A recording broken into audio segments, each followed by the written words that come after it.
Assalomu alaykum akalar. Men Qirg'izistonning O'sh shahridan bo'laman. Qattiq gapiraverasiz. Oladirdan Jambulskiy 37 da turaman men. Men Novosibirdan kelib bu yerga jinday oldanib qoldim. Moskvadalar hozir. Moskvadaman. 5 ta farzandim bor. Qariya bir otam bor. Qariya otam uchun jinday va farzandlarim uchun jinday yordam so'rab qolaman sizlardan. Iltimos, jinday yordam berib, dokumentlarim yo'q. Dokumentlarimga jinday ko'mam yordam beraman deyapti. Jinday sizlardan so'ralib qolaman. Iltimos sizlardan.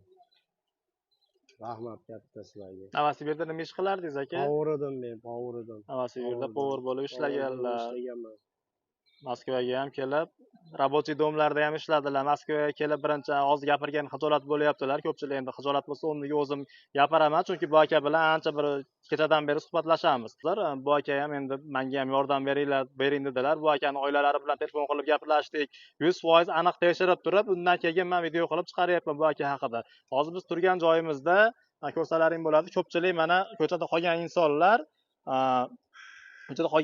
ko'pchilik dokumentlarini yo'qotgan, boshqa qilgan bu joyda ruslarda o'zini bir organizatsiyasi bor. Shularda o'zi bepul ovqat, kiyim-kechak hamma yo'q bularga beradi, bu yerda ko'chada qolgan insonlarga beradi. Bu akamiz dokumentini ham o'g'irlatgan, telefoni hech nimasi yo'q. To'g'rimi? Hech nimasi yo'q hozir. Dokumenti yo'q, boshqasi yo'q. Bu akaga ham ozgina yordam beramiz. Xudo xolasa Qirg'izistonga dokumentini qilib jo'natib yuboramiz. Men hozir bu akani olib kirib, bu akani kecha nariga Tojikistonlik akani mehmonxonaga olib kirib ulgurmadim, nima hostelga.